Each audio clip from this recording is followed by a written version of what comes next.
The word is Almah. That is the word, the single Hebrew word, on which the entire doctrine of the virgin birth rests. Not a chapter, not a vision, not a theological tradition developed over centuries of careful reasoning. One word, in one verse, in the 7th chapter of Isaiah, written approximately 734 years before Jesus was born. And that word has never unambiguously meant virgin, not once, not in any of its other appearances in the Hebrew Bible, not in context, not in the opinion of the most serious Hebrew scholars working today, not even in the opinion of the man who translated it as virgin into the Latin that has shaped Western Christianity for 1600 years, because that man wrote down in his own commentary that he knew the word did not specifically mean what he translated it as. He wrote it down. It is still there. Anyone can read it. The question I want to walk you through today is not whether the virgin birth happened. That is a theological question, and I am not a theologian. I am a retired history teacher from Tennessee who has spent 12 years in libraries trying to understand how the texts that shaped my faith were actually put together. The question I want to ask is the one Spinoza asked 350 years ago in the Tractatus Theologico-Politicus. A question that is simply this: what does the original word actually say? Not what tradition says it says, not what Jerome translated it as, not what Matthew built on top of the Greek that was built on top of the Hebrew. What does the Hebrew actually say? One word. And the trail it leaves through history, through Alexandria, through Jerome's study in the 4th century, through the Dead Sea Scrolls, through Matthew's Gospel, is a trail every serious reader can follow. I want to follow it with you today. Let me start with the word itself, because most people who have spent their whole lives hearing about the virgin birth have never once been introduced to the Hebrew of the verse it comes from. And I think that matters. I think it matters a great deal. Open Isaiah 7, verse 14. In Hebrew, the verse reads, Hine ha'alma harav yoledet ben ukarata shmo Emmanuel, which means, behold, the young woman is pregnant and will give birth to a son, and she will call his name Emmanuel. The word that matters is ha'alma. Not just Alma, but ha'alma. The ha is the Hebrew definite article. It means the, not a young woman, the young woman. A specific woman, known to the people in that room, not a vague future figure centuries away. The grammar alone tells you something. Now I need to tell you what Alma means. Not what tradition says it means, what the word actually means in Hebrew. Alma appears 7 to 9 times in the Hebrew Bible. In Genesis 24, verse 43, it describes Rebekah, a young woman drawing water from a well. Betrothed? We do not know. She was a marriageable young woman. That is what the narrative requires, and that is what the word provides. In Exodus 2 verse 8, it describes Miriam, Moses' sister, watching the basket in the river. A girl, a young woman, a child standing at a distance, watching. The word fits, and nowhere does the text suggest her virginity is the relevant detail. In Song of Songs 6 verse 8, Almah, the plural form, appears alongside queens and concubines, describing marriageable young women of the court. In Proverbs 30 verse 19, among the 4 things declared too wonderful to understand, one is the way of a man with an Almah, the way of a young man with a young woman. The mystery being described is not about virginity. It is about attraction, about the pull between 2 people in the season of life when everything feels charged and new. In none of these appearances does the word specifically require or imply a virgin who has never been with a man. The word is softer than that, more general. It describes a young woman of marriageable age, a girl becoming a woman, without making any specific claim about her sexual history. Now here is what makes this matter. Hebrew has a different word, a specific word. Betulah, spelled bet, tet, vav, lamed, hey. Betulah is the unambiguous word for virgin. It appears approximately 50 times in the Hebrew Bible. It is used in contexts where the specific meaning of never having been with a man is legally or narratively required. In Deuteronomy 22, where marriage contracts and their disputes are detailed. In Joel 1 verse 8, where a young woman mourns the husband of her youth. In contexts where virginity is not incidental but central. When Hebrew writers meant virgin, they wrote betulah. Isaiah himself uses betulah. In Isaiah 47 verse 1, he calls Babylon the virgin daughter of Babylon, using betulah, the unambiguous word, because he needed the unambiguous meaning. He had the word. He used it when he needed it. In Isaiah 7 verse 14, with the word for virgin available to him, and clearly in his active vocabulary, Isaiah wrote Almah. That is not an accident. That is a choice. And it is the choice that everything else in this story flows from. Now I need to tell you what the verse was actually about, because separating Isaiah's words from the theology that was later built on top of them requires understanding the historical moment those words were written into. 734 years before the Common Era, King Ahaz of Judah is on the throne in Jerusalem. Two enemy kings, Rezin of Aram Damascus and Pekah of Israel, have formed a military alliance and are marching on Jerusalem together. This is called the Syro-Ephraimite War. Ahaz is terrified. He is actively contemplating surrendering Judah to Assyria for military protection, a move that would make his kingdom an Assyrian vassal state, with all that implies. Isaiah comes to him with a message from God. It is a political message for a political crisis. The message is essentially this: do not be afraid of these two kings. They will not succeed against you. God will give you a sign to confirm it. The sign is specific. Before a child, soon to be born to a specific woman near the palace, grows old enough to know good from evil, before that child reaches the age of moral reasoning, which is to say within 7 to 12 years of his birth, the lands of both those enemy kings will be desolate. That is Isaiah's sign. It is a time marker, a political prophecy tied to a specific political crisis. Almah, the young woman, someone known to the king's court, will bear a child. And before that child is old enough to choose between right and wrong, Ahaz's enemies will be destroyed. The prophecy was fulfilled. Assyria took Damascus in 732 BC. Assyria devastated Israel and ended the northern kingdom by 722 BC. Exactly within the window Isaiah had specified, exactly what the sign predicted. The events unfolded on the schedule the sign described. The definite article is crucial here. Almah, the young woman.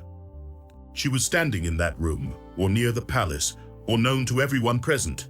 She was a sign for the immediate future, not a prophecy spanning 7 centuries, a sign that would be readable within a child's first decade of life, a sign that was meant to be watched over a period of years by the people who heard it given.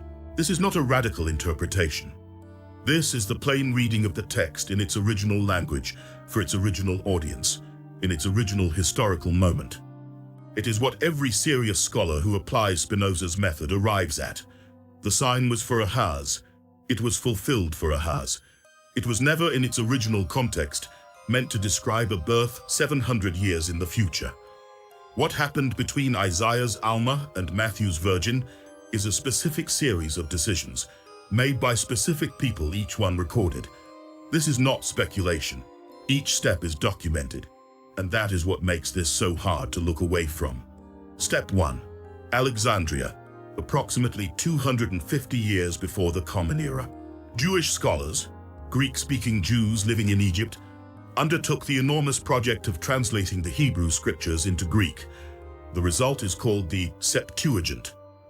It was the Bible that Greek-speaking Jews throughout the Mediterranean world used for centuries.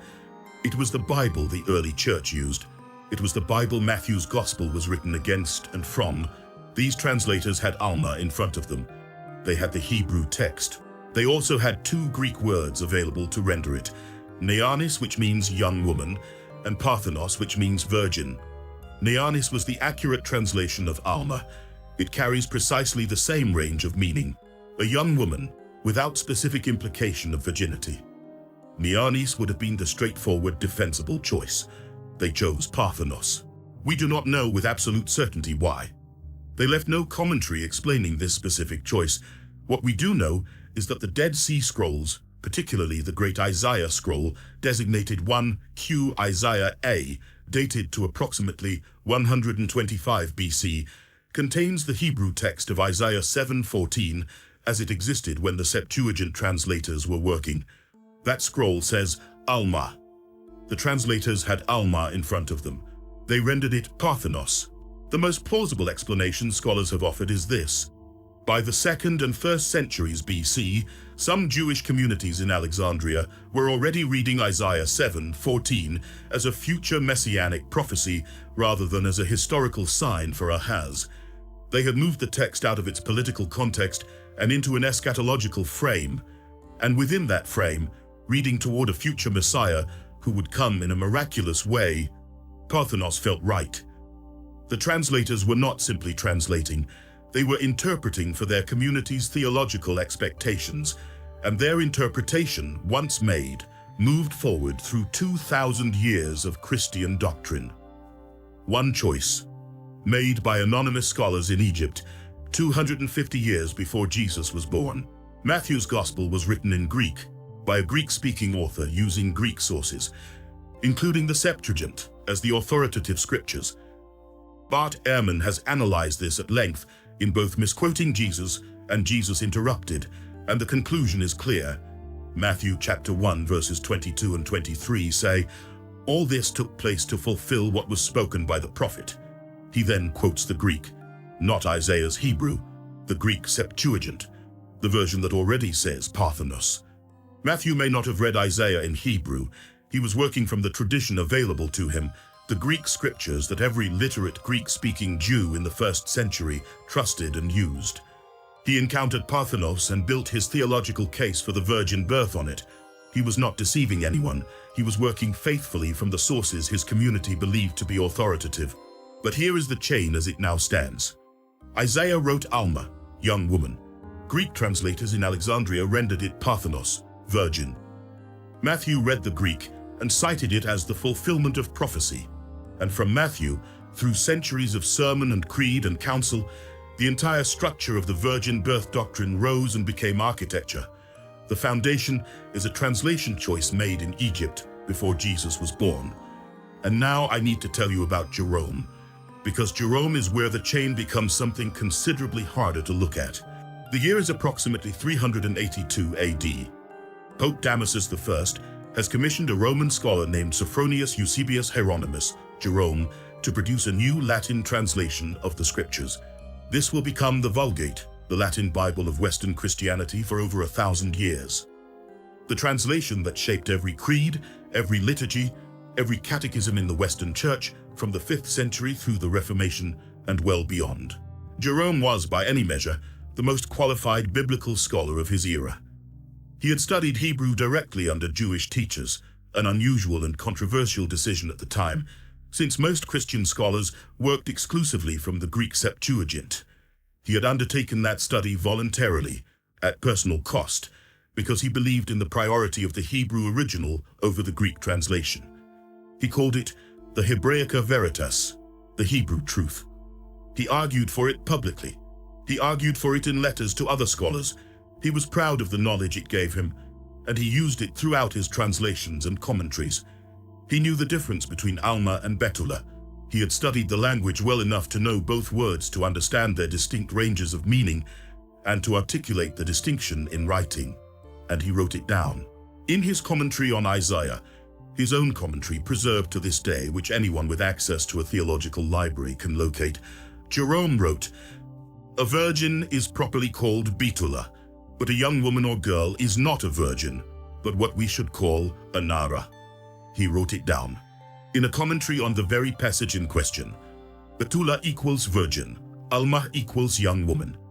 He stated it clearly. He was not confused. He was not working from ignorance of the Hebrew. He understood the distinction. He articulated it. He left a record. Then he translated Isaiah 7:14 as virgo, virgin, not puella, not adolescence, not a neutral Latin term that would have carried the meaning of a young woman without theological freight. Virgo, the word that maintains precisely the theological meaning the Septuagint had produced. In the commentary attached to his translation, he explained his reasoning.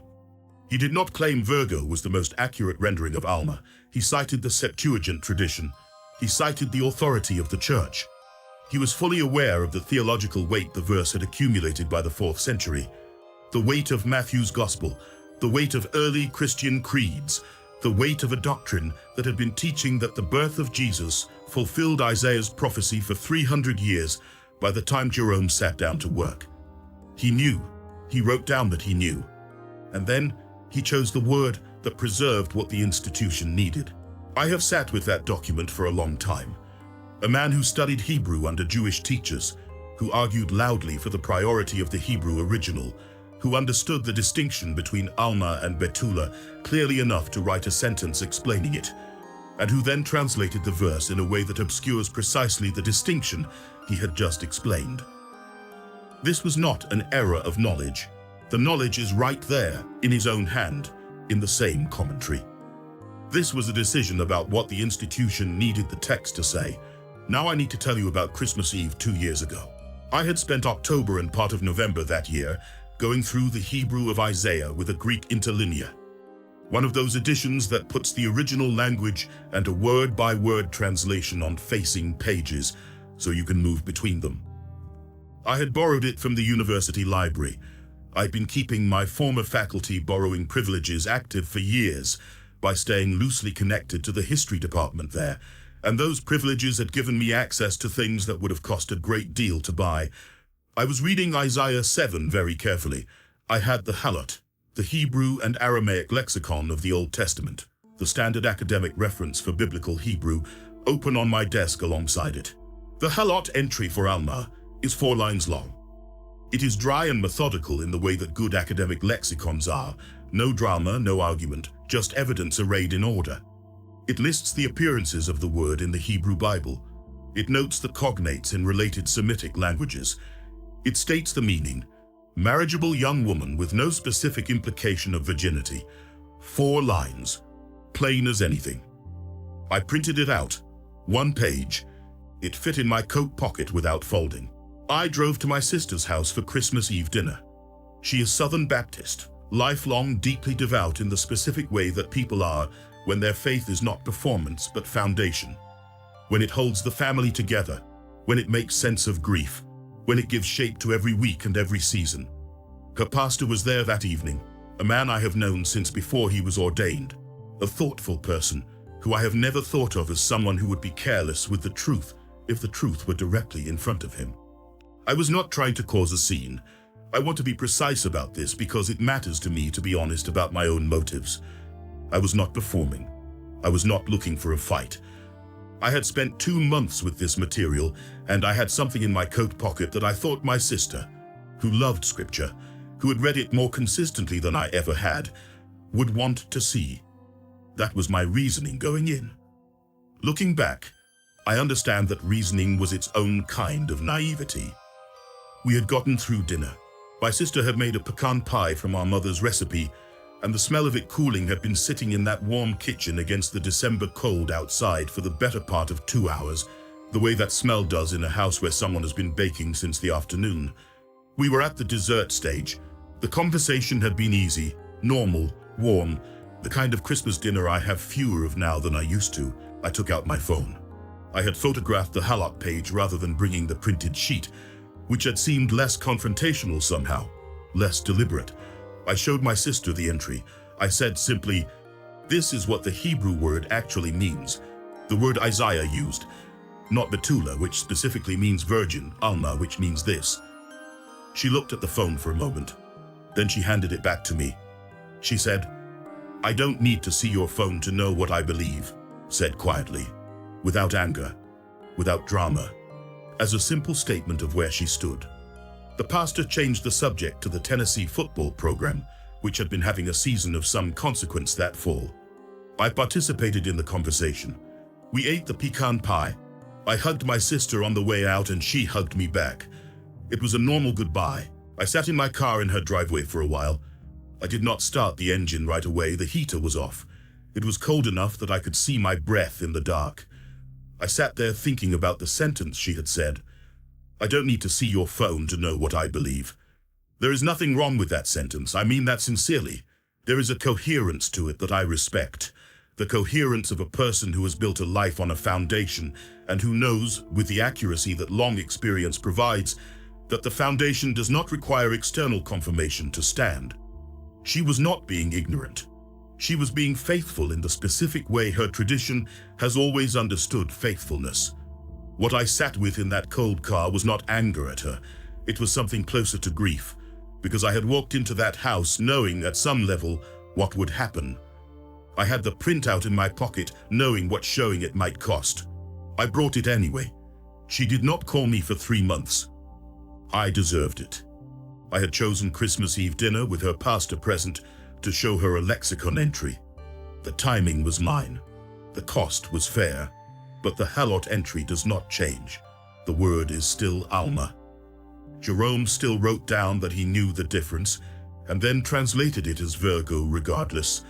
The Septuagint translators still had neanis available and still chose parthenos. Matthew still quoted the Greek rather than the Hebrew. The chain is still there, documented at every link by the people who made it. My sister can choose not to need to see it, and I understand why. I drove home in the cold. I still do this. I cannot stop doing this. Let me bring this to Spinoza, because in this particular case his method is not just the frame around the argument, it is the key that opens the lock. Spinoza published the Tractatus Theologico-Politicus in 1670. He published it without his name, no city, a fake publisher's imprint, because the last man who had written something substantially like it had been found dead, and Spinoza understood what he was doing. The central argument of the Tractatus, the method at its core, is this: prophets spoke through imagination, not rational knowledge. They addressed their own historical moments. They adapted their messages to their own audiences. They were not writing timeless coded truths for readers thousands of years in the future.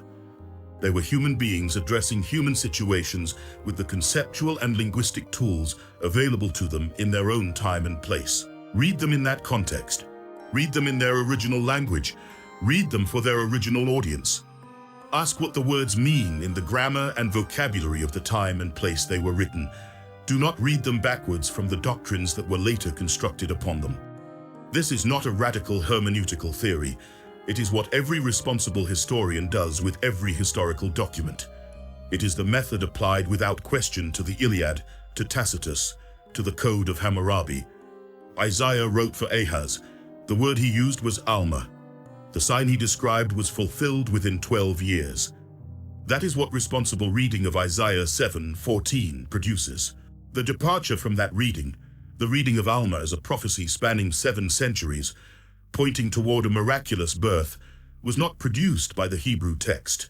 It was produced by the Greek translation of it, then by Matthew's use of the Greek, then by Jerome's decision to preserve the Greek meaning despite knowing the Hebrew, and then by 1600 years of theological tradition so thick around the verse that most people reading it today have no idea that the word underneath the translation is Almah and not betulah.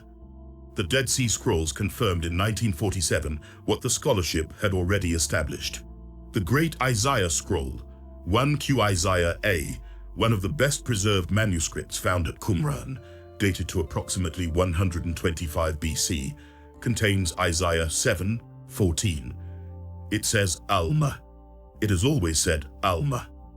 The scroll is in the Israel Museum in Jerusalem. Photographs of it are available online. Anyone can look at it and look. The word has not changed. What changed was the willingness of translators and institutions to look at it honestly. What changed was the willingness of individuals, Jerome being the most striking example, to let their own knowledge override the institution's needs. Spinoza found the method that makes honest looking possible in 1670. The Dead Sea Scrolls confirmed what his method would have predicted in 1947. The Halot Lexicon, the best comprehensive scholarly reference for biblical Hebrew, compiled over decades by some of the finest philologists in the field, lays out the meaning of Almah in 4 lines that anyone with access to a university library can read today. The word is Almah. It means young woman. The word for virgin was betulah. Isaiah knew both words. He chose the one that did not specifically mean virgin. Jerome knew both words. He wrote it down. He chose the word that preserved a translation he knew was an amplification. And that translation built a doctrine that has been recited in Christian churches for 1600 years. One word, in Hebrew. written 2,700 years ago. What happened to it? In Alexandria, in Matthew's Greek, in Jerome's study, in the Vulgate, in every nativity service I attended for 50 years, is a trail every serious reader can follow. Spinoza found the trail in 1670. Jerome confirmed it, in his own handwriting, in the 4th century. The Dead Sea Scrolls confirmed it in 1947. The word hasn't changed. Our willingness to look at it has. That is the truth of it. Make of that what you will.